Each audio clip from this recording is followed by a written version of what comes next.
There are debts that never close, only names that fade from the page. Welcome back. Before we continue, like, subscribe, share. The story begins not with a scream but with paper.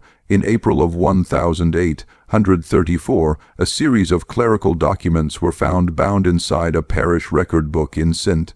Landry, Louisiana. The handwriting was precise, almost reverent. Each entry began with the same neat header: property adjustment, human transfer. At first, archivists thought it was a duplicate of plantation accounts, but the amounts listed, 13 cents, 11 cents, even 5, were absurd. Transactions too small for livestock, too deliberate for error.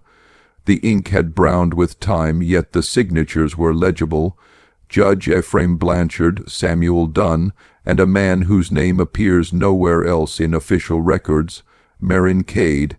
The entries seemed to chronicle nothing at all. Each page recorded the sale of one female. No description, no age, no mark of origin, only the repeated phrase, per instruction of Mr. Alcott. That name, Alcott, appeared in several unrelated court papers from the same year, often associated with St. Aurelia Parish, a district already notorious for its failed sugar estates and its small insular gentry. The name had no genealogy, no trace in census lists, yet letters survive. Private correspondence between judges and doctors, referring to Alcott's experiment. By the time scholars examined the handwriting, the ink had begun to powder away from the page. But under infrared light, the erased notes became visible. Beneath each name, faint marginalia medical symbols, anatomical shorthand, and in one case, a detailed note that read, "Subject purchased on behalf of the Willowmarsh Institute. Observation to begin immediately." That single line changed the entire context. The Willowmarsh Institute, a small and short-lived medical facility founded in 1833, specialized in hereditary studies and the evaluation of moral degeneracy. Its founder, Dr. Aldous Kade, had been a physician from Charleston who publicly claimed he could trace vice in the blood. His death in 1838 was officially listed as self-inflicted following a period of delusion. No records of his work survive, except, it seems, for the 13-cent ledger. The first known reference to the ledger after 1834 appears in a letter dated 1896, written by a rural surveyor named Francis Leland. He was cataloging abandoned estates near the Tech River when he came upon what remained of Willowmarsh House, a sagging ruin half, buried by vines and flood silt. In one of its dry cellar rooms, beneath a collapsed work table, he discovered a sheaf of bound receipts and anatomical sketches, preserved in a tin case. Leland mailed them to his cousin in Baton Rouge, a teacher named Edith Cormier, who kept a diary describing the package. The case was wrapped in old oilcloth. When I cut the cord, a smell came out, like tallow and iron. The papers inside were not drawings of plants, as Francis believed, but of human limbs, thin, emaciated, drawn with the precision of a surgeon, each labeled Willowmarsh Subject, followed by a number. The diary notes that Subject 7 was annotated L, C, age 24, left lung collapsed following forced consumption regimen. Subject 9's notes mention blood viscosity anomaly consistent with degeneracy. Each sheet bore initials of observers M, K, S, D, and chillingly E, B. The same names appearing on the original ledger. Cormier's diary ends abruptly after her fourth entry. The fifth page is blank, except for a single line written in pencil. "He came to collect the papers tonight. He knew my name." Her house burned 3 days later. The fire was declared accidental. The ledger was presumed lost.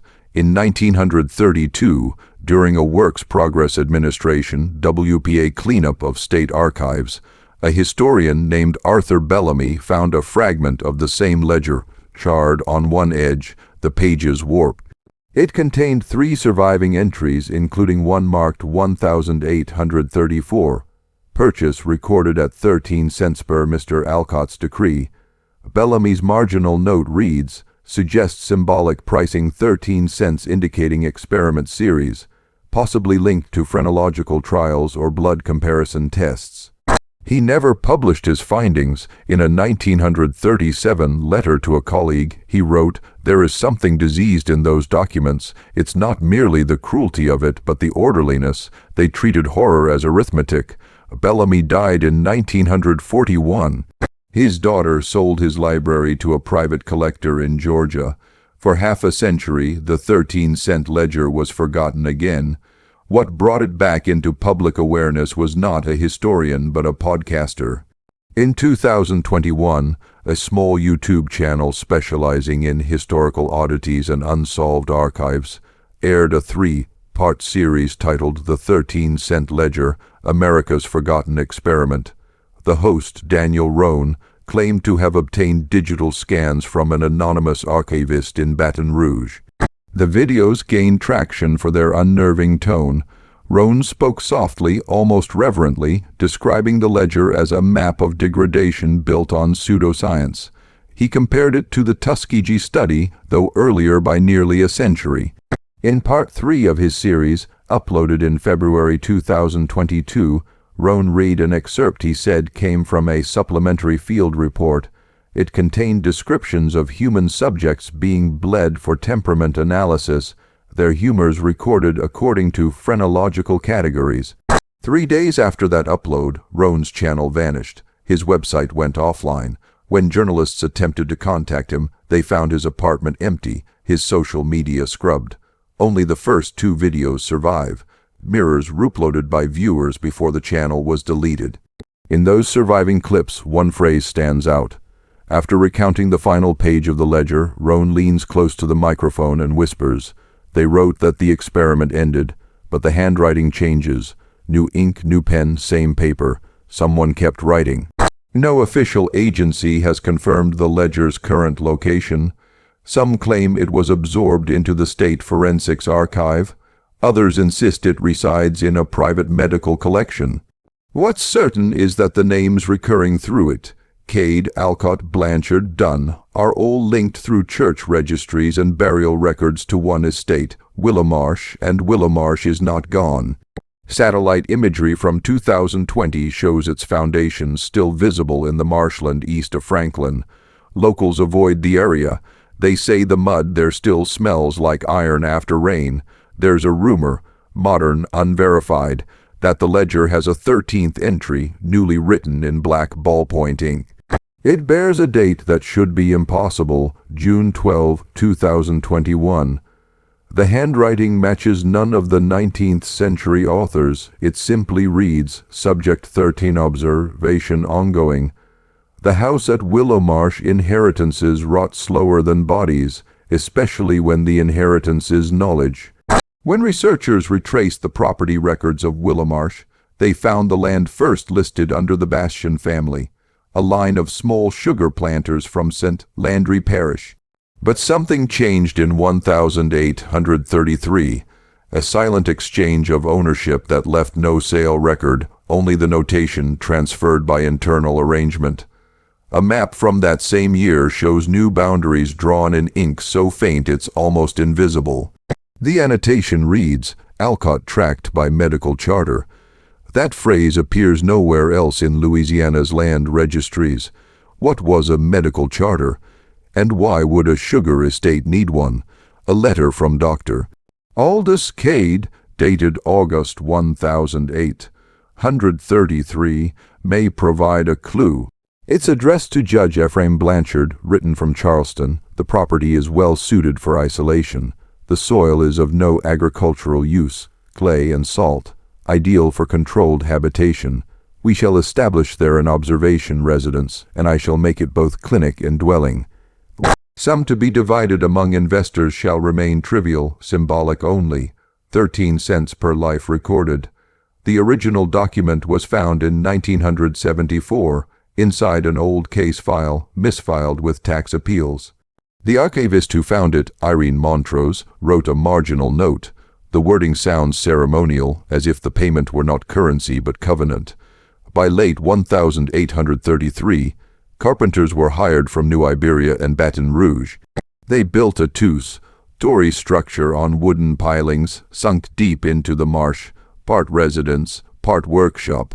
The surviving floor plans now in the State University Archive show strange proportions, rooms with no doors, staircases that lead into sealed partitions, and a sublevel labeled only Lower Gallery, restricted. When Dr. Kade arrived that winter, he brought a handful of assistants and a small group of patients from a Charleston hospital, indentured, anonymous, described in one bill of lading simply as subjects, slow condition. Among the assistants was Samuel Dunn, a medical apprentice known for his steady handwriting and nervous disposition. Dunn's journals, recovered from his family's trunk in 1902, record the first weeks at Willowmarsh in chilling precision. January 8, 1834, the doctor has begun his examination of the marsh air. He says the ground exhales what the city corrupts, that sin, when buried deep enough, grows roots. The subjects sleep in the lower hall, and I hear them muttering at night. He calls it fever talk, but I know prayers when I hear them.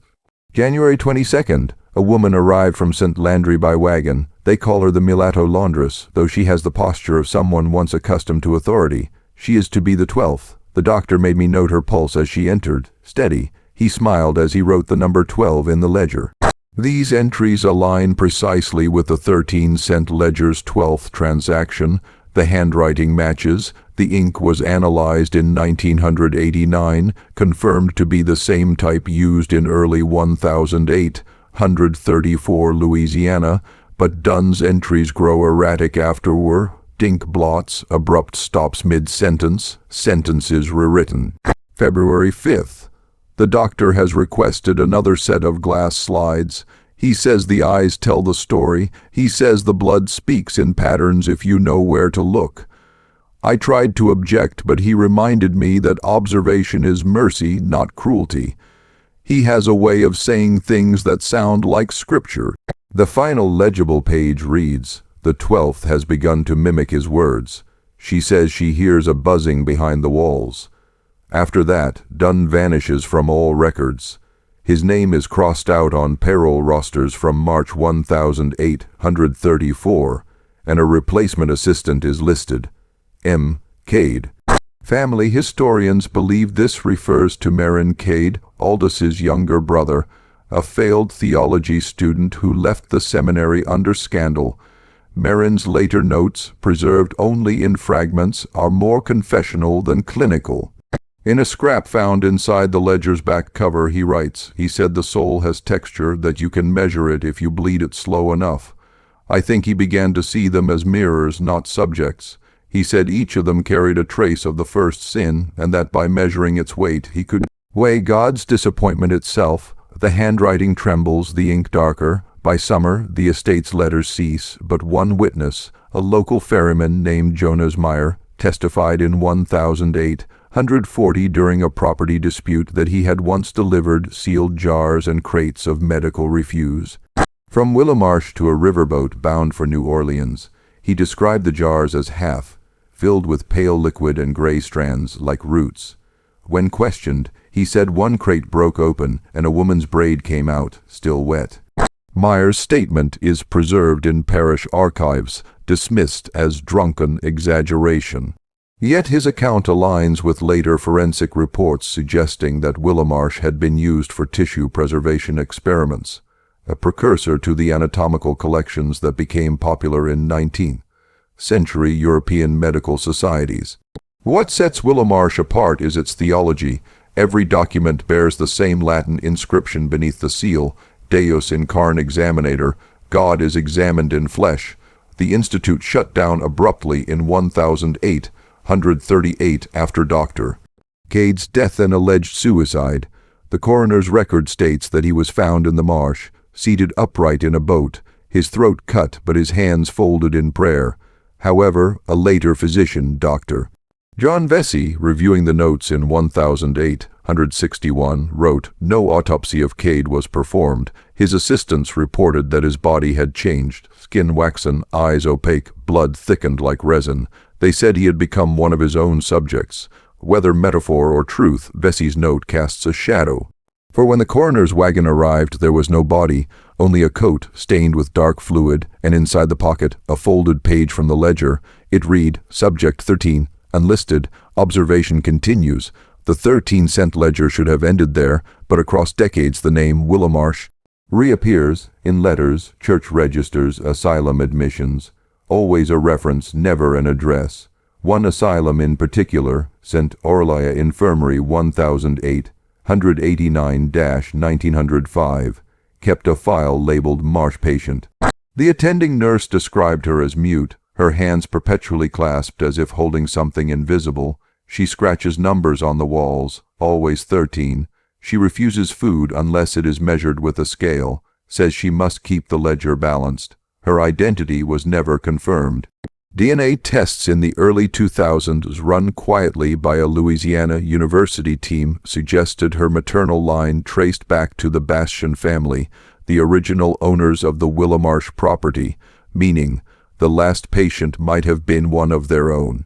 There are whispered claims that a sealed room still exists beneath the modern marshland, accessible only through the collapsed foundations. Local fishermen say when the water is low, you can see the top of an iron door half swallowed by mud. Those who have gone looking never find it twice. In 2020, a private survey drone reportedly captured an image of that same site. Analysts noticed faint, deliberate scratches on the exposed beams, like tallies. 13 marks, vertical, descending in a pattern too symmetrical for erosion.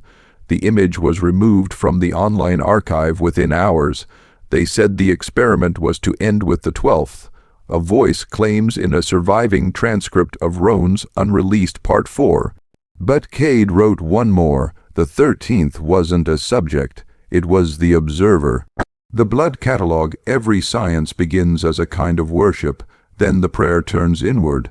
The files that survived from Willowmarsh Institute were thought to be destroyed in a flood of 1853, but fragments appeared again nearly a century later in a locked cabinet at St. Orlia Parish Hall. The cabinet was labeled property of Dr. J. Vesey, the same man who had examined Aldous Kade's death report in 1861.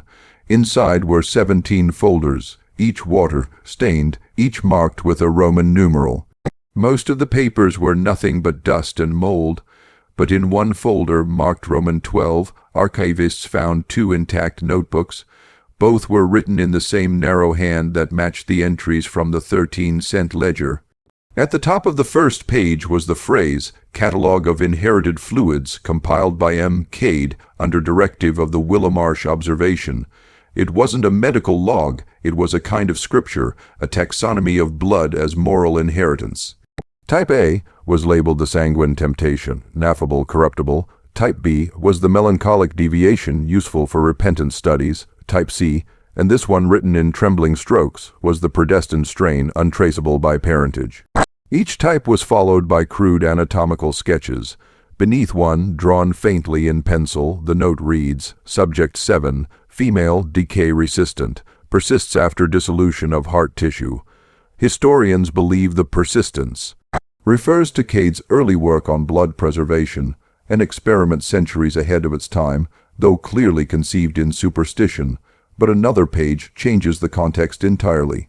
It describes a sound produced in the glass vessels when the samples are placed near flame, faint, harmonic, unmeasurable by ear. Below that, in Latin, the blood still answers. By the late 19th century, rumors of the blood catalog began circulating among Louisiana's small medical fraternities. One correspondence, preserved in the New Orleans Society of Pathology, describes a Willowmarsh specimen being shown privately in 1892 to a handful of surgeons. The letter, written by Dr. L. Harcourt, is brief but unsettling. It was like no preparation I've seen. The liquid moved against gravity, thin filaments stretching toward the flame as though drawn by breath. The container bore 13 marks along its base. No photograph exists of this specimen, though multiple witnesses refer to it as alive. A century later, Dr. Marin Cole, a hematologist at Louisiana State University, analyzed samples attributed to the same collection. In her 2009 field notes, she wrote, "Trace hemoglobin detected, though cell structure anomalous. No DNA signature, yet presence of organic resonance under thermal exposure. Produces low-frequency vibration between 14-17 Hz. Not possible with inert fluid."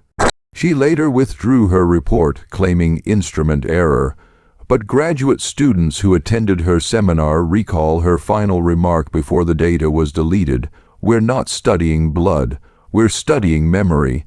Among Kade's notes, one recurring phrase appears in the margins: inherited resonance. He theorized that morality, emotion, and trauma could leave measurable imprints in blood, physical echoes that survived death.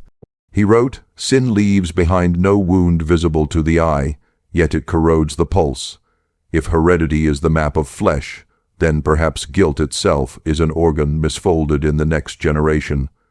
Modern readers might call it pseudoscience. But to Kade, it was faith disguised as study. Another page, likely added by Magnus Kade after Aldous' death, offers a confession. He began to bleed himself each evening, believing the sickness might leave him drop by drop. He said his veins hummed at night, like the air before a storm. That sentence has been quoted endlessly by enthusiasts of paranormal medicine. Some argue the hum described may correspond to infrasound, a low vibration often associated with unease and hallucination.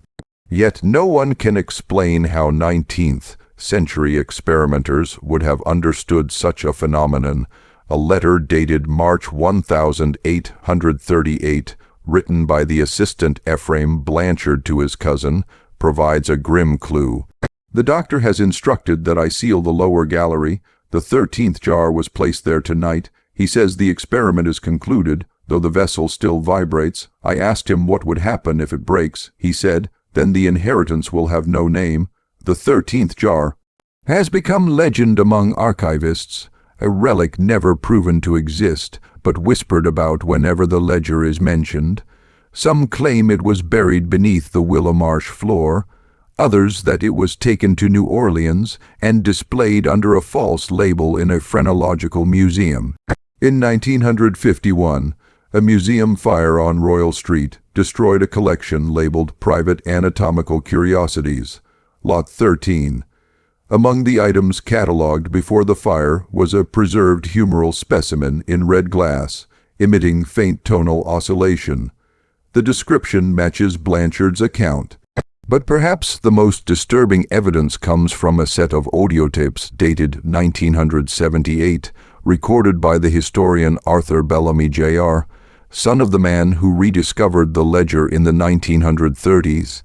Bellamy claimed to have tracked down one of the original jars, purchased anonymously from a collector in Savannah. On the tape, his voice is calm at first. The object is unbroken, sealed with wax about the size of a large heart. The interior fluid is opaque, clotted dark. When placed near the heater vent, it emits a faint tone. I've confirmed the pitch at approximately 15 Hz. It's below the threshold of hearing, but you can feel it, like air pressure. As the recording continues, his breathing grows uneven. It's strange, the glass seems to pulse. My palms itch when I touch it. It's warm. There's something.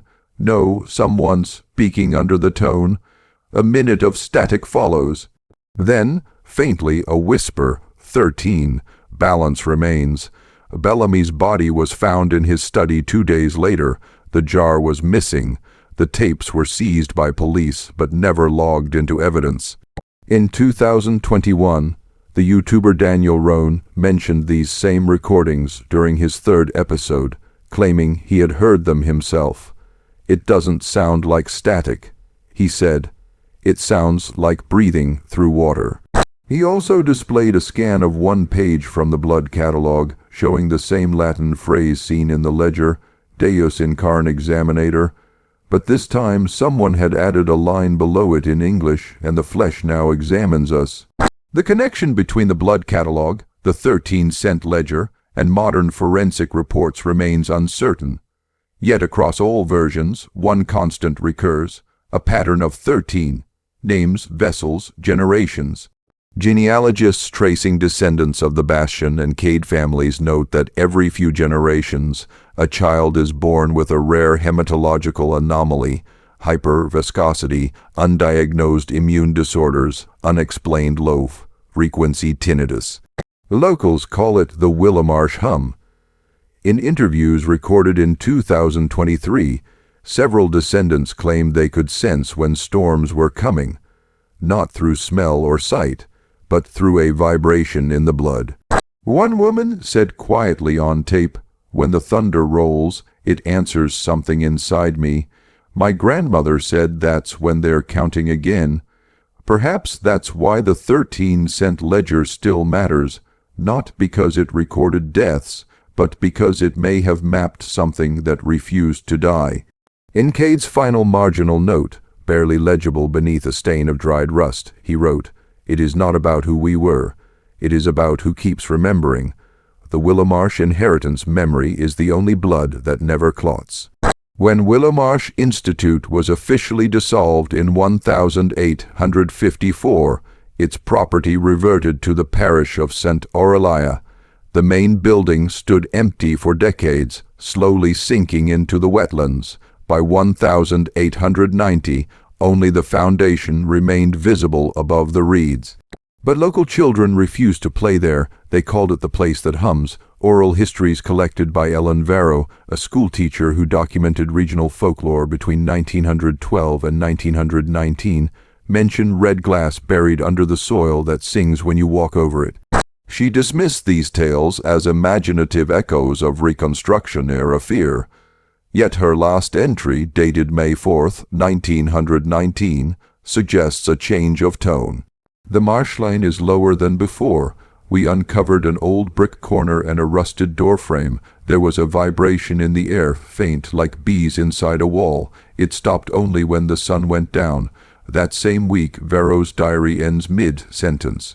She was reported missing 3 days later. No remains were found. The story of Willowmarsh should have ended there, another forgotten institution swallowed by Louisiana swamp. But history never stays buried where suffering has occurred methodically. In 1937, during a Works Progress Administration land survey, engineers mapped the area for drainage. Their notes describe subsurface glass structures of irregular size, emitting acoustic anomalies during excavation. The lead surveyor, T.J. Harlow, included a personal memorandum in his notebook. "The men refuse to continue digging. They say they hear breathing in the mud. I have heard it too, not wind. Too steady, too deliberate." That page was later torn out. Only an outline of his handwriting remains, pressed faintly into the paper beneath. The rediscovery of the 13-cent ledger that same year provided context for Harlow's discovery. Historian Arthur Bellamy, S.R., had found it sealed within a desk drawer purchased from an estate sale in Baton Rouge. The desk had belonged to a retired judge named Nathaniel Ovray, whose father had overseen the original Willowmarsh hearings in the 1830s. Bellamy's transcription of the ledger's closing section reads, "The 13th entry remains incomplete, awaiting inheritance." For decades, scholars interpreted that phrase as symbolic, a poetic gesture toward unfinished science. But the events following 1937 suggest otherwise. In 1941, 4 workers from the WPA survey died within months of each other. The coroner cited systemic failure of the heart, but witnesses described hemorrhaging from the eyes and ears prior to death. The only commonality was that each man had handled glass fragments from the Willowmarsh dig. A 5th worker, Luther James, survived long enough to dictate a statement to the St. Aurelia Sheriff's Office. "It started with the sound, low but constant, like when you press a seashell to your ear. Then I dreamed I was back at the site, and something under the mud was counting. I could feel it in my teeth. When I woke up, the pillow was wet. It wasn't sweat." He died 3 days later. After those deaths, the site was ordered sealed again, this time under federal supervision. The marsh filled itself in naturally by 1945, concealing whatever remained of Willowmarsh's substructure. But inheritance does not need location, it only needs bodies. In 1962, a physician named Dr. Isabel Trenier published a study on familial hemodynamic anomalies in the Gulf South region. Her data, gathered from medical archives, traced several clusters of congenital blood irregularities to a single parish St. Aurelia. One family line appeared repeatedly across the records, the Bastion descendants. Her conclusion, though written in strictly clinical language, carries a strange unease. The recurrence of resonance phenomena among subjects suggests an unidentified hereditary frequency, possibly vibratory rather than chemical. Further study is discouraged until ethical considerations are clarified. When questioned later about her meaning, Dr. Trenier refused to elaborate. She resigned from the university the following year and left Louisiana altogether. She was later found dead in her apartment in Chicago. Cause exsanguination, the coroner noted no wounds. In the 1970s, renewed interest in the case came from Arthur Bellamy Jr., who inherited his father's papers and sought to prove the ledger authentic. His interviews with surviving members of the Bastion family produced chilling consistency. Every participant reported a recurring sound described as the hum. One descendant, Elinor Bastion, explained it this way: "It starts in the spine, then the teeth. You think it's tinnitus, but it has rhythm. My grandmother said it's the old blood remembering itself." Bellamy noted that these sensations increased during electrical storms and full moons. He also reported that one participant's pulse fluctuated audibly during the interview, creating a measurable harmonic around 16 Hz, exactly the frequency documented in the blood catalog notes. On Bellamy's final tape, recorded in 1978, he sounds exhausted, frightened. "They told me not to open the jar. I did anyway. It wasn't liquid. It was tissue suspended in resin, but the resin was breathing." The recording ends with a faint knock and a whispered word, 13. By 1999, the Willowmarsh ruins were beneath a corporate development site. During the construction of the Bayou Trace Industrial Park, workers uncovered a sealed iron box at a depth of 12 feet. Inside, a red glass jar and a folded note. The note reads simply, "The ledger remains unfinished, awaiting the 13th. Within weeks, 3 workers fell ill with unexplained fevers and internal bleeding. The site was quietly shut down for environmental review. The jar disappeared en route to the Louisiana State Archives. An unnamed official, speaking off record in 2001, admitted, "We didn't lose it, we buried it. Some things shouldn't be preserved." And yet the hum persisted. In 2006, during a thunderstorm that flooded most of St. Aurelia Parish, residents reported a choral vibration rising from beneath the bayou. Dozens of calls to emergency services described the same sound, a deep note that seemed to move through the water and into the body. Amateur recordings exist, grainy, static-laden, but one clip captures a clear phrase amid the resonance: "Ledger complete." Skeptics attribute the sound to submerged electrical transformers, but no damaged transformers were found in the region that night. In 2022, a genealogical researcher named Harlan Durrett, working on a Bastion family project, reported a strange phenomenon during DNA sequencing. The analysis software produced a feedback tone at 15 Hz, the same frequency pattern noted by both Kade and Bellamy nearly 2 centuries apart. The lab's power cut out seconds later. The sample data was corrupted. In his final report, Durrett wrote, "I have studied genetic memory for 20 years, and I have never encountered resonance within digital data itself. The machine read blood the way a choir reads a hymn." He quit academia 6 months later and has not been located since. The Willowmarsh inheritance, if we can even call it that, has outlived its origin. Perhaps it was never about blood as substance, but blood as archive, a record of cruelty so complete that it began to echo. In a box of Bellamy's belongings donated to LSU in 2018, one final scrap of parchment was found, written in what appears to be Magnus Kade's original hand. They believed they could bottle sin, but sin is ere it fills whatever holds it. Even now, visitors to St.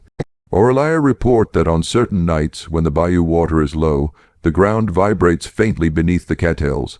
The hum lasts only a few seconds, rising and fading like breath.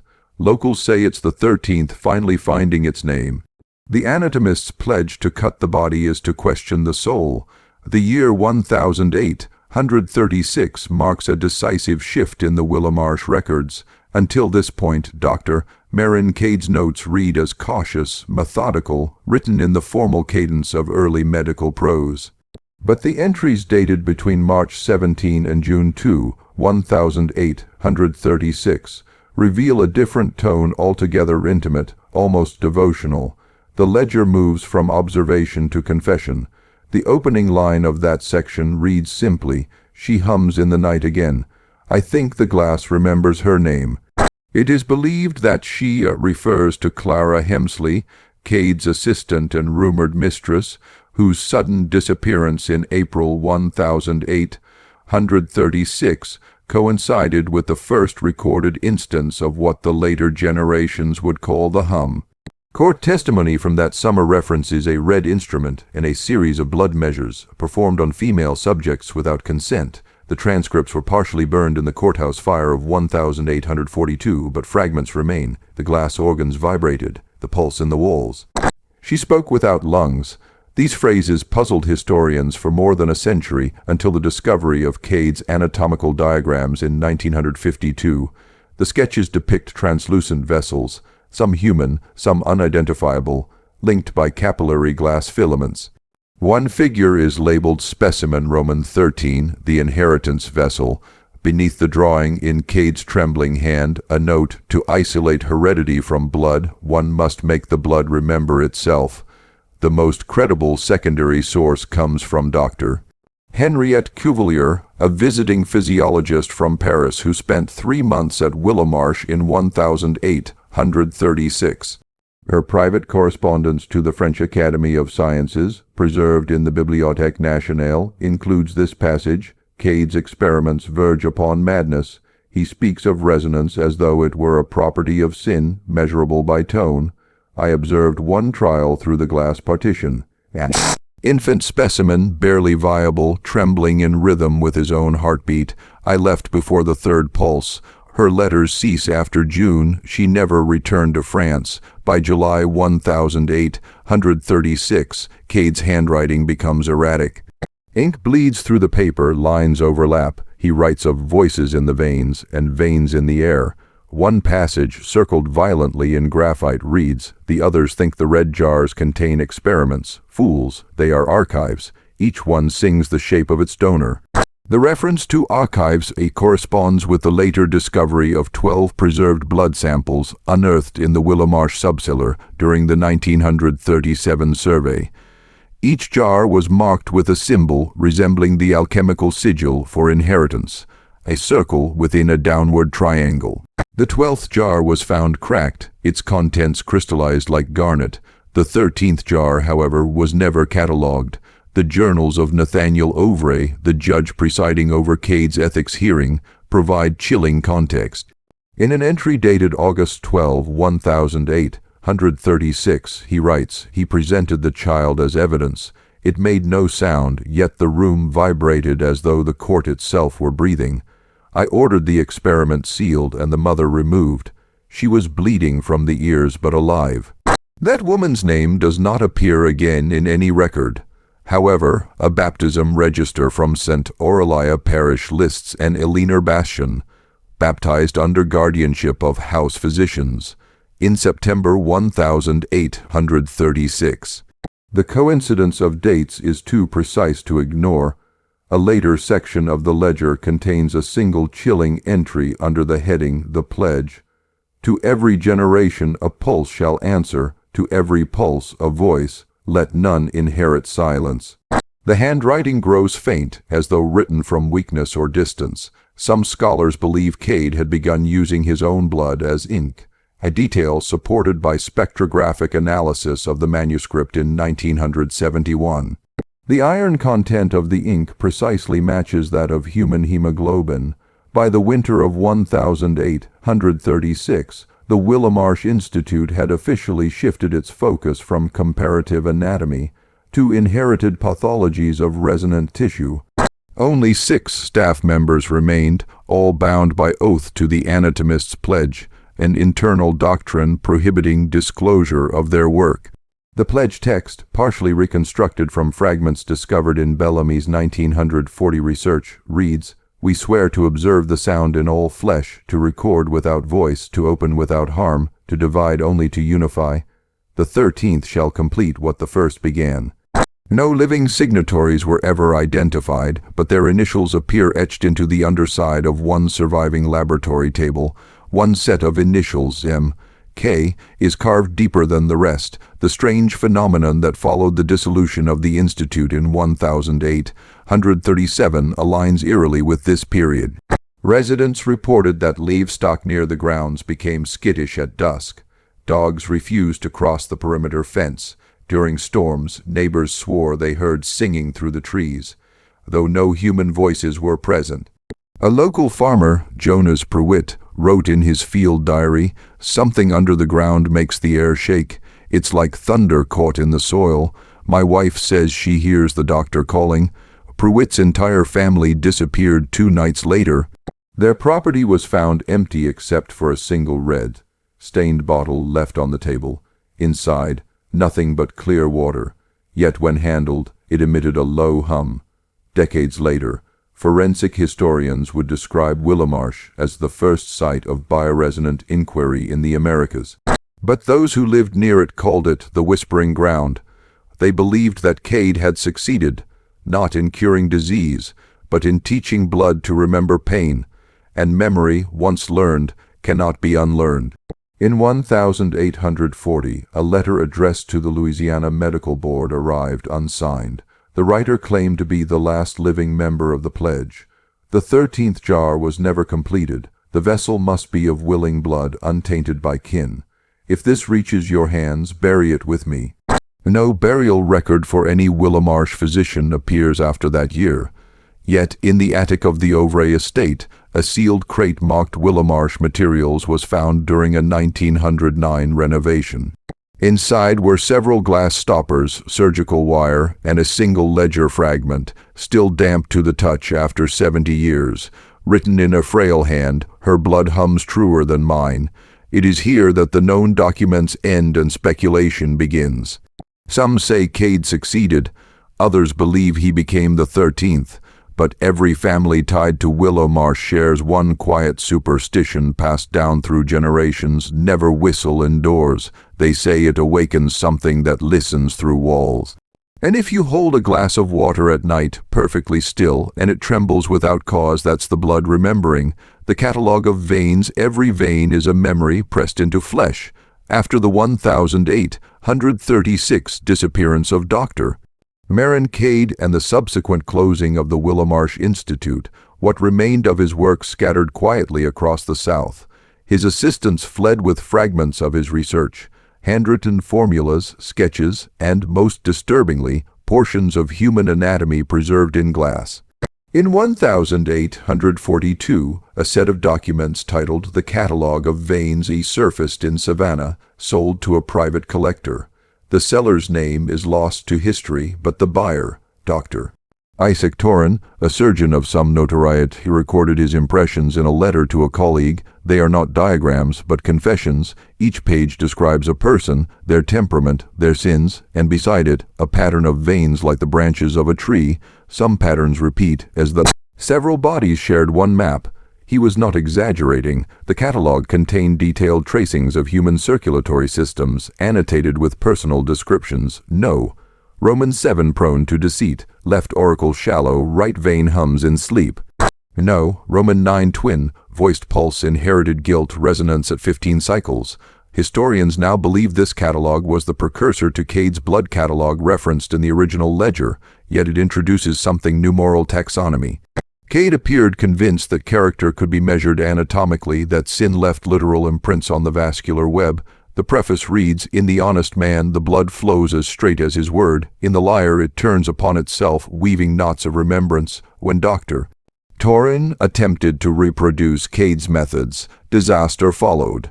His assistant, Caleb North, described the incident in a signed affidavit, it preserved in the Georgia State Medical Archives. We filled the glass veins with blood taken from the deceased woman. The sound began immediately, faint at first, then louder, until the whole room quivered. The fluid boiled. Though the glass remained cold, Torrin shouted something. The hum has found its pitch. Then his eyes turned red, not with blood but with light. I fled. Torrin's laboratory burned down that night. No body was recovered, only a warped glass tube fused into the shape of a ribcage.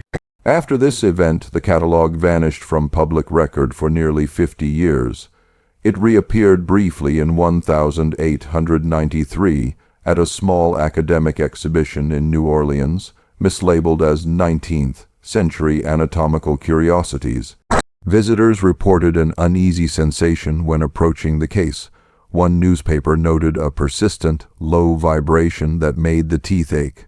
A student, Mary Dalton, later wrote in her journal, "There were drawings that looked like roots and some like thunder.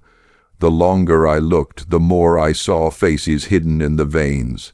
2 days after her visit, Dalton was admitted to the St.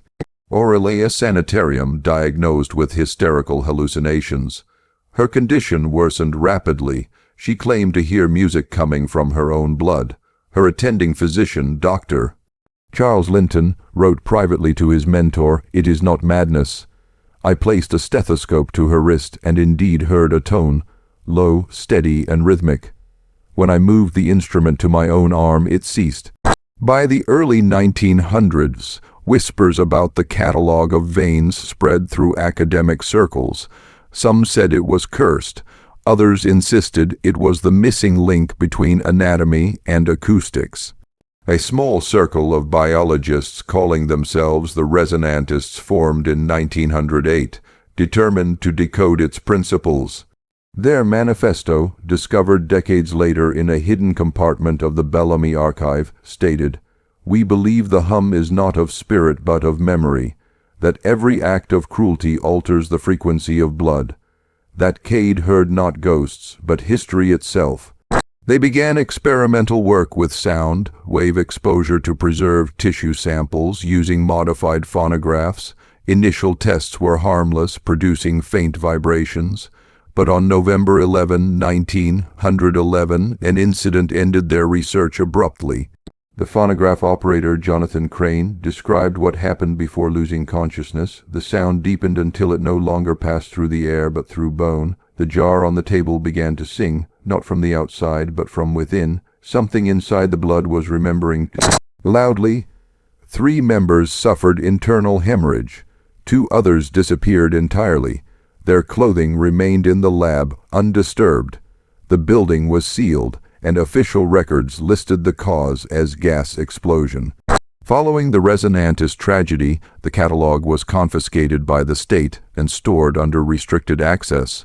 Only one scholar, Dr. Adelaine Maury, was permitted to study it during the 1930s. Her notes reveal deep ambivalence between fascination and dread. "The document is alive," she wrote. "The ink is denser in some areas as though it thickens when observed. There is rhythm between the drawings, as if they form measures of a song. I fear if one read it aloud, the blood might listen." Maury died in 1939 of cerebral hemorrhage. Her final margin note, "The 13th pattern missing, no closure, the body seeks its refrain." During the WPA excavations of 1937, a torn envelope bearing Maury's handwriting was found among the Willowmarsh ruins. Inside was a single fragment from the catalog, a diagram labeled Specimen Roman 13. The page was blank except for a faint ring, likely where a glass jar once rested. Beneath it, written in near-invisible pencil, were 2 words, "Still waiting." That phrase recurs across multiple records, in Kade's ledger, in the Ouvray notes, in the Bellamy papers. It appears to refer to an unfinished inheritance, some living continuation of the experiments that never ceased. By 1955, with genetics emerging as a legitimate science, Willowmarsh was largely dismissed as superstition, yet anomalies persisted among families of St. Aurelia Parish. Blood drawn from Bastion descendants occasionally produced unexplained vibrations in laboratory centrifuges. Medical students joked about the humming samples. One technician, Reuben Holt, recounted, "It wasn't electrical. The tube trembled on its own, like something alive inside was breathing through the glass." The specimen was destroyed per protocol, but the report ended with a curious addendum: subject's heartbeat synchronized with vibration at precisely 15.3 Hz. In the 1970s, descendants began reporting faint auditory disturbances, low-frequency pulses audible only during storms or after nosebleeds. Some described it as a song without melody. A woman named Joanna Bastian, interviewed by the younger Arthur Bellamy, explained, "It comes when I'm alone. Sometimes it feels like my own blood is whispering. My grandmother said to ignore it, that it's just the catalog remembering its pages." Bellamy transcribed her words meticulously, noting that as she spoke, the recording equipment distorted with a faint droning undercurrent. By 1989, the catalog was officially declared missing again after being moved to a private university archive in Baton Rouge. All that remains is a catalog entry noting, "Withdrawn donor's request. See restricted file, HB, inheritance. No one has successfully located it since." But several times a year, the archivists receive anonymous envelopes containing single blood, red pages, each depicting the same pattern of veins subtly changing, growing more complete. And though the paper smells of iron and age, it is always warm to the touch. The widow's map: no one truly dies in Willowmarsh. They only wait for someone to remember them correctly. In 1902, 2 miles east of the ruined Willowmarsh Institute, a flood exposed a network of underground passageways. Local men described it as a cellar maze. Though it had no architectural logic, tunnels spiraled into one another, rooms built without doors, staircases descending into mud. The county sent surveyor Henry Louvel to chart the structure. His report survives in the St. Aurelia Parish records, and though its measurements are precise, its language betrays something else, written through professionalism. The walls hum faintly, not wind, not water. The sound originates within the brick itself, like breath trapped under mortar. We found fragments of glass tubing, most melted, some whole. Each held residue of a red crystalline dust. When struck by the lantern light, it shimmered as if still wet. Louvel's team sealed the tunnels after one worker, Samuel Purdy, collapsed from sudden internal bleeding. His last words, according to Louvel, were, "Tell her the map is complete." No one understood what that meant until 1957, when Purdy's granddaughter, Mara Purdy Linton, a historian at Tulane University, discovered his field journal. Folded into the back cover was a sketch labeled The Widow's Map. It showed the tunnels branching outward from a single central chamber, marked with a sigil identical to the one seen in the 13-cent ledger, a circle intersected by 3 veins. In the margin, written in faint pencil, "Follow the rhythm, not the line." When Mara brought the map to the parish courthouse for authentication, the archivist, Lucille Delmont, recognized the symbol immediately. It matched one she'd seen etched into a sealed envelope in the Bellamy archive, marked specimen Roman 13. The 2 women decided to open it. Inside was a thin strip of parchment and a note: "The widow will know the path. Blood remembers its own corridors." The parchment itself was peculiar. It bore faint indentations, as though something beneath the surface had been pressed and lifted again, like veins under thin skin. Mara placed it under heat to reveal any hidden ink. Instead, the air filled with a faint metallic scent, and a humming, soft at first, then rising, vibrated through the table. The glass of the lamp flickered. Lucille screamed. The pattern beneath the parchment had begun to darken, not from ink, but from within the fibers themselves, lines of red forming a network that mirrored human veins. Mara recorded a reaction later that night. "The map is not topographical, it is anatomical. The tunnels beneath Willowmarsh are built according to the pattern of a circulatory system, a heart-shaped chamber at the center, aorta tunnels extending north and south. Each room corresponds to an organ." The institute was not built over land, it was built into a body. Further research revealed something chilling. The construction records for the Willowmarsh Institute contained no architectural plans. Instead, the ledger references Organic Layout Scheme B, signed only by M. Kade. Mara began referencing property deeds and discovered that the Institute's foundation was laid directly above what had once been a burial site for enslaved laborers. Hundreds of unmarked graves. That night, she dreamed of a woman standing waist, deep in red water, her dress heavy with blood. The woman spoke in a calm, almost tender voice. "You've seen the map. Now you must finish it." Mara woke with her hand pressed over her heart, and a bruise the shape of the widow's sigil darkening beneath her skin. Determined to learn more, she revisited the tunnels. They were officially sealed, but Mara bribed a caretaker to let her in. She carried only a lantern and a copy of her grandfather's sketch. At 47 feet below ground, the humming returned, steady, almost musical. She realized it synchronized with her pulse. Every heartbeat, the pitch deepened. She followed it to the central chamber, a circular room lined with bricks so dark they absorbed the light. At the center stood a shallow basin, dry and cracked. In its rim, etched letters, "When the widow breathes, the blood will find her again." She placed her hand on the rim. The stone was warm, and then she heard voices, hundreds layered together, murmuring through the walls, words like prayer, but not in any language she knew. The next entry in her field notes reads simply, "The heart is still beating, the tunnels are veins. I think Willowmarsh was never a building. It was a circulatory experiment that never stopped." 3 days later, Mara was found unconscious in her home, covered in fine red dust. She survived but could no longer tolerate bright light or certain frequencies of sound. "It hurts my blood," she said. Her medical report lists no known illness. However, her blood samples reportedly caused vibrating interference on lab equipment, identical to anomalies recorded in the Bastion lineage decades earlier. In 1964, Mara's son, Elias Linton, a civil engineer, revisited the tunnels with modern equipment.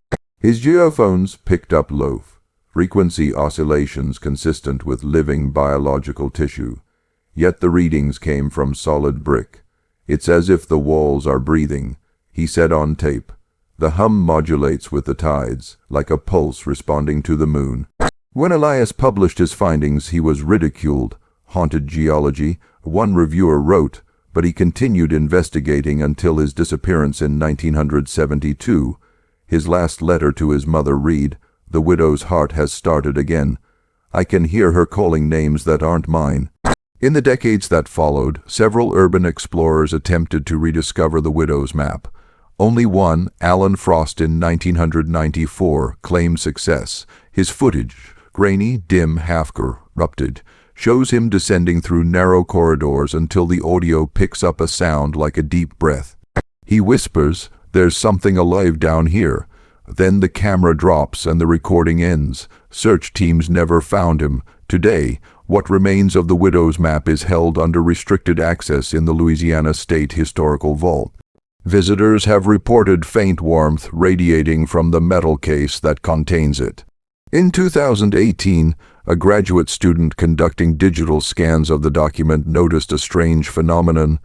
When viewed under thermal imaging, the map's lines glowed faintly red and pulsed at irregular intervals, approximately 72 beats per minute. She logged the observation and shut down the scanner. The next morning, the device's internal temperature gauge read 98, 6 degrees F. Locals still whisper about the widow of Willowmarsh, a pale woman seen walking near the flooded fields after heavy rain, her skirt soaked as though she's wading through unseen water. They say if you stand quietly near the old levee, you can hear the ground itself breathing. Some say it's the tunnels.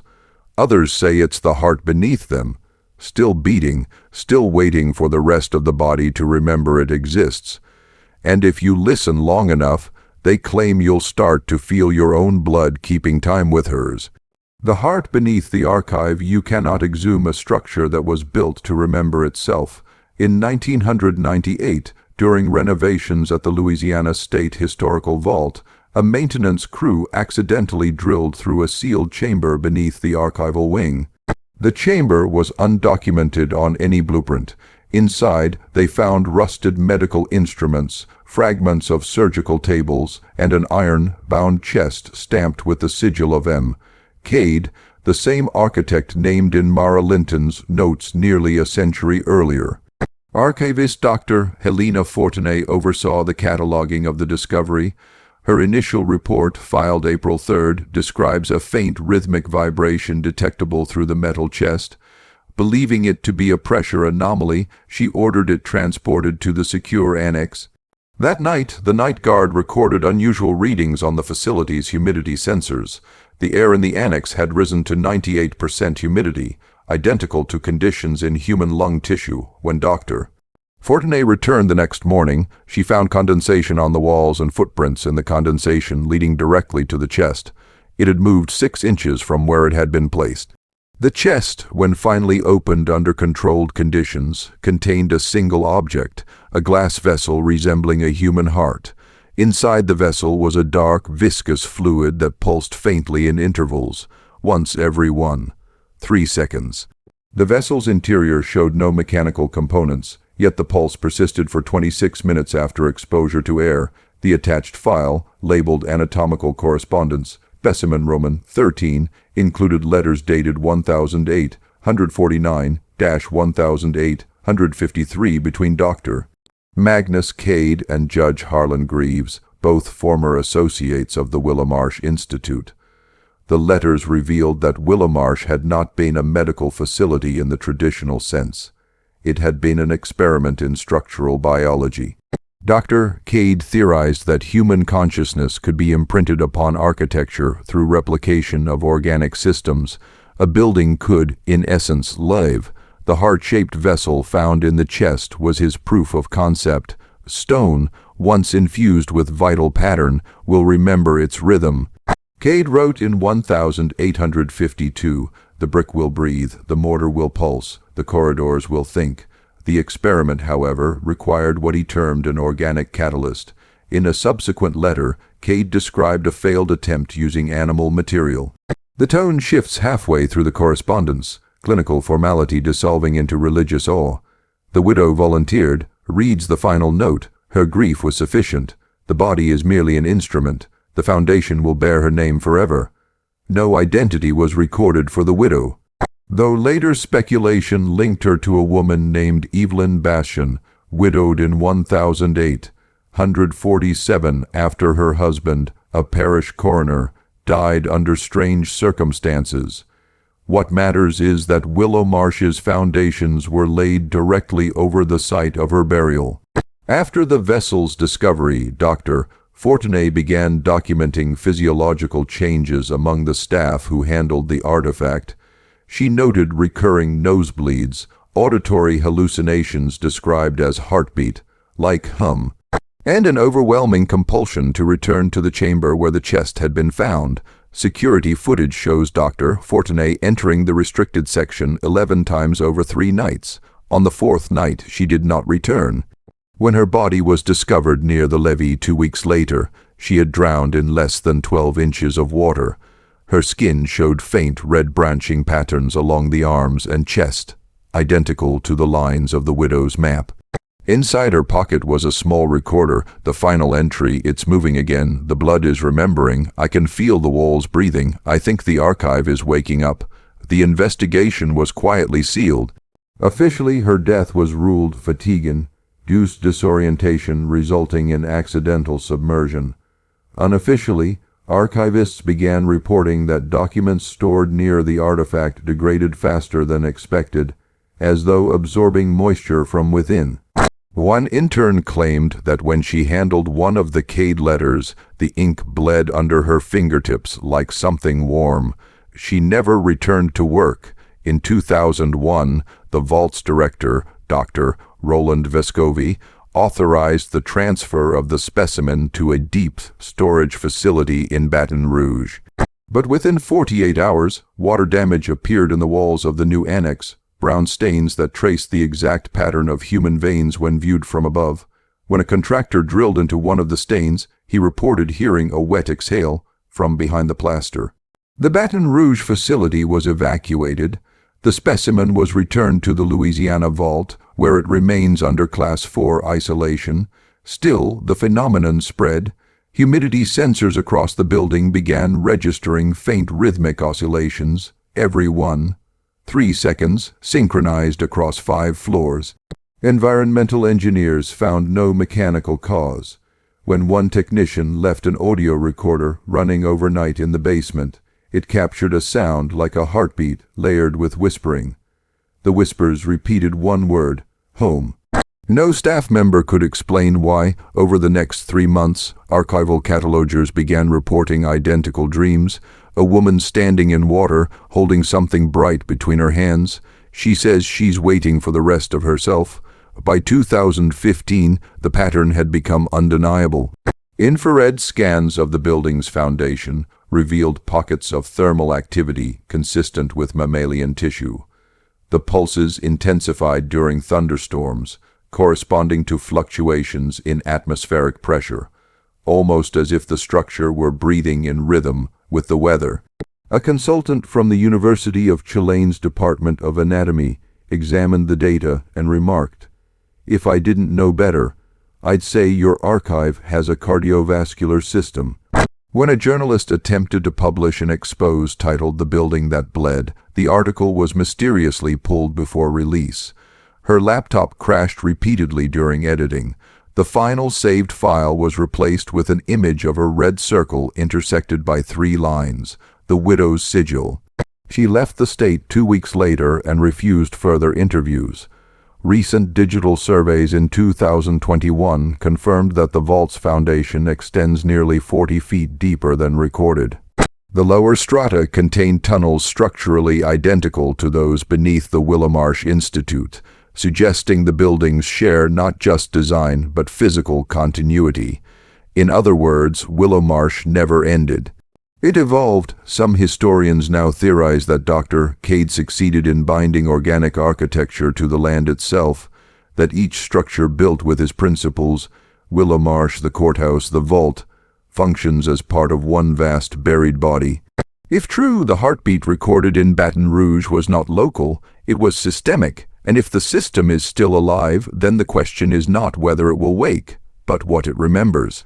Because each recovered document, each photograph, each act of preservation, every attempt to remember the past, might not just recall history, it might feed it. Late night staff have reported the hum intensifying when old case files are read aloud. Some claim the words echo faintly in the pipes afterward, as if the building repeats them back. It is possible that by remembering Ruth, Clara, William, and the rest, the archive itself has learned to breathe again. And somewhere below, beneath 40 feet of soil and sealed brick, the widow may be stirring, her heart aligning with ours, her story synchronizing to every archivist who touches her words, because stories are veins too, and we, foolishly, keep the blood flowing. The pulse of the record, those who study the dead too long begin to adopt their rhythms. By 2023, the Louisiana Vault had become a fortress of silence. Its lower halls were closed indefinitely, the climate control systems running perpetually at full power, yet the air inside still carried the scent of brine and rust. The official explanation cited persistent moisture intrusion. Though every engineer sent to assess the damage later refused to return, the interior temperature, recorded hourly, showed an unexplainable pattern, fluctuations that mimicked circadian cycles, as though the building itself kept time with something living. One intern described it best: the walls sweat during the day and breathe at night. Those who still worked there, historians, archivists, custodians, spoke in lowered voices. Files were moved upstairs, one box at a time, until only a few remained in the lower annex. And among those few boxes lay the complete Kade correspondence, sealed but humming faintly when touched. That was when Dr. Mira Dorrell, a visiting scholar from Cambridge, arrived to continue the research. Dr. Fortuné had abandoned. Dorrell was known for a cold academic manner, no patience for superstition, no interest in rumor. Her proposal was simple: to determine whether environmental factors could produce rhythmic vibrations perceived as biological. But from her first day in the vault, she wrote of a continuous trembling beneath the floor, like a distant organ running beneath the city. Her logbooks, recovered months later, grow increasingly erratic. Entry April 7, the pulse repeats at 78 per minute, identical to resting human rate. Entry, April 12, humidity climbing again. I swear I heard a voice, woman's, saying wait for the next beat. Entry, April 17, the ink in my notes won't dry. It moves toward the margin like it's seeking something. That same week, Baton Rouge reported a minor seismic tremor. The tremor's frequency matched the 1.3-second pulse that had haunted the vault for decades. The connection went unacknowledged in official reports, but Dorrell noticed. She mapped the pulse intervals across state archives and found identical readings in 3 other facilities built during Kade's tenure as state architect. Each site, she realized, aligned geographically to form a rough circle, an anatomical diagram on the landscape. At the center of that circle lay the ruins of Willowmarsh Institute. Dorrell became obsessed with locating what she termed the central organ. She proposed that the heart vessel found beneath the vault was only one of several biological anchors, each building serving as a node in a living network. To test her theory, she placed vibration sensors in the oldest section of the archive and initiated a controlled sound sweep. The recordings captured frequencies not audible to the human ear, harmonics usually associated with biological resonance. When the playback was accelerated by a factor of 60, it produced a clear, intelligible rhythm. We are still here. Colleagues assumed audio interference or deliberate hoax, yet over the next 48 hours, Dorrell reported seeing condensation forming the shape of handprints across the archival glass. The prints were human-sized but elongated as though stretched from beneath. Security footage from the night of April 19 shows Dorrell standing before the sealed heart vessel at 2:37 a.m. She leans forward, presses her palm to the glass, and whispers, "Show me." At 2:38 a.m., all surveillance cameras fail simultaneously. When footage resumes at 3:11, Dorrell is gone. The vessel, however, pulses visibly on screen, faster than before. Search teams combed the building for 3 days. No sign of her body was ever found. The only trace was a single note in her office drawer, written on damp paper. She's awake. She doesn't want escape. She wants completion. Later investigation revealed that a fiber sample collected near the vessel was human cardiac tissue, though its cellular structure had calcified like mineral. The pattern of branching veins matched exactly the architectural floor plan of the vault's lowest level. The implication was horrifying. The human and the structure were no longer distinct entities. Kade's 19th century theory that consciousness could be anchored through architectural mimicry had worked too well. The building's body had adapted, incorporating both organic matter and memory into its design. In the months following Dorrell's disappearance, staff reported auditory distortions in the upper floors, whispers, muffled sobs, and the rhythmic sound of something moving through the walls. Some said they could hear a voice humming softly behind filing cabinets. The humidity sensors once again began fluctuating, rising in bursts that corresponded exactly to heart contractions. The readings occurred in patterns identical to REM sleep cycles, as though the vault were dreaming. One night, the janitor on duty, Mr. Ellison Rake, called emergency services claiming someone was walking inside the walls. Police arrived 17 minutes later to find him sitting in the stairwell, soaked through, murmuring. She found the rest of herself. His fingerprints, when later compared to the handprints on the archive glass, matched perfectly. The Louisiana Vault was permanently closed in late 2023. Official statements cite structural instability and flood damage. Yet witnesses describe a more disturbing sight during the final evacuation: moisture seeping from the concrete foundation, pooling in slow, rhythmic intervals. One contractor who dismantled the ventilation system said he saw movement, something like muscle fiber tightening beneath plaster. When asked to elaborate, he simply said, "The building didn't want to be empty." In 2024, aerial thermal imaging of the property revealed faint heat signatures forming concentric circles that expanded outward from the vault. The pattern continued underground for nearly half a mile before fading, like the pulse of a living thing slowing to rest. Experts dismiss the data as imaging error, but locals tell a different story. On certain nights, when humidity climbs above 90%, they claim to hear a deep vibration rising from beneath the soil, a sound like breathing. Sometimes they say it syncs with your own heartbeat, and yet even now, researchers remain drawn to the site. Something compels them. Records show at least 7 attempts since 2024 to gain unauthorized access, all ending abruptly. The most recent attempt, just months ago, involved 2 graduate students investigating the Kade archives. Both abandoned their car half a mile from the site. Only one returned. Her statement, "There's something still alive down there. It's learning to use us." Those who handle the surviving letters note a subtle shift. The ink seems darker each year, and the edges of the paper dampen at human touch. Historians at the State University store them in vacuum-sealed cases, but even through the glass, visitors swear they can feel a low pulse beneath their fingertips. Perhaps the widow's heart has found its rhythm again, fed by every person who dares to remember. Perhaps the ledger was never a record of transactions at all, but a circulatory map. And perhaps every retelling, every reading of this case, is another breath drawn into the lungs of what Dr. Kade began. Because the line between record and body was never meant to hold, and memory, when written too deep, doesn't stay still. The living record, a body can die, but an archive only learns. January 2025. The Louisiana State Vault stands abandoned on the edge of the Atchafalaya Basin. The doors are chained shut.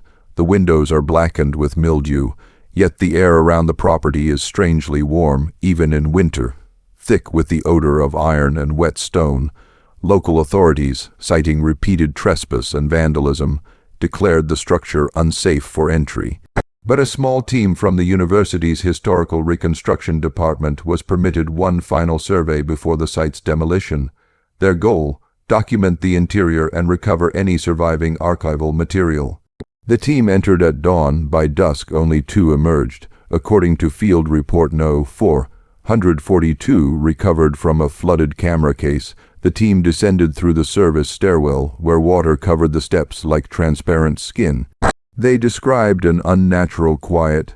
No echoes, no drip of condensation, just a slow vibration that could be felt through the soles of their boots.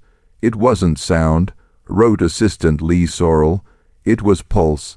At the bottom of the stairwell, they found the lower archive submerged in 3 feet of stagnant water. Shelves leaned like gravestones. Papers floated in clumps. Their ink bled into unreadable veins. When they switched on the floodlights, they realized the walls themselves were rippling beneath the water's surface. Subtle, rhythmic movements, contracting and releasing, like the breath of a sleeping creature. One of the lights burst, plunging the room into partial darkness. From the audio recovered later, the team can be heard whispering, "It's breathing, the walls are breathing." The footage grows erratic. Frames blur, audio distorts, but fragments of dialogue remain. "This isn't moisture, this is tissue. Look at the grain, those aren't cracks, they're capillaries. Something's moving beneath it, something's alive." At 15:27 on the timecode, the lead researcher, Dr. Genevieve Harrow, is heard calling for immediate withdrawal. Her voice trembles. It's forming letters. It's writing on the wall. The camera captures it briefly, threads of red rising from the water, weaving along the plaster, forming a word. "Remember," then static. Weeks later, the surviving members of the team were interviewed separately. Their testimonies are inconsistent, but all repeat the same sequence of sensations: a pressure in the ears, a warmth in the chest, and a voice, female, low, calm, speaking from inside their lungs. "You're mine now. You've read too far." Medical evaluation showed mild pulmonary inflammation in both survivors. The cause? Microscopic fungal filaments consistent with environmental exposure. But one physician noted something unusual. The filaments were arranged in perfect spiral clusters, resembling fingerprints. The building was never demolished. Every contractor who approached the vault's foundation refused the job. Machinery failed. Fuel lines ruptured inexplicably. On the 3rd attempt, a demolition engineer fell from scaffolding when he claimed the wall opened its eye. By summer, the project was abandoned. The vault was reclassified as a biological hazard zone, fenced and forgotten. But forgotten things have a way of remembering us. In August 2025, a journalist investigating Dr. Doral's disappearance found herself drawn back to the site. She recorded a voice memo before entering. The air feels charged. My skin's buzzing. It's almost familiar. She was never seen again. Her recorder, found a month later near the service gate, contained her final words, "It's not dead. It's dreaming in us." Subsequent satellite imaging shows the Earth around the vault shifting slowly outward, expanding in concentric patterns visible only under infrared.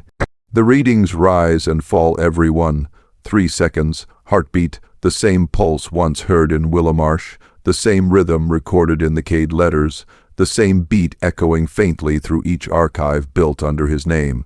Historians now refer to it as the Kade Continuum, a theory suggesting that Dr. Magnus Kade's structural biology succeeded in creating a distributed organism composed of architecture and human memory. The living network feeds on remembrance itself. Every time a letter is read, a name spoken, or a file unearthed, it grows stronger. Perhaps that was Kade's final experiment, to build a heart that could only live through the act of recollection. And perhaps we are its circulatory system, the curators, researchers, readers, each of us keeping its blood warm by remembering too much. A memo found in the surviving ledger, unsigned and undated, offers one last warning. Do not attempt to archive what breathes. The moment you record it, it records you.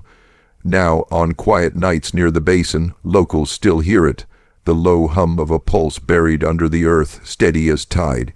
They say the ground feels soft there, as if soaked in something living. They say if you press your ear to the soil, you can hear it whisper a single word in return, home. The blood is not gone, it's in the paper now. When you read this, the vault reads you back.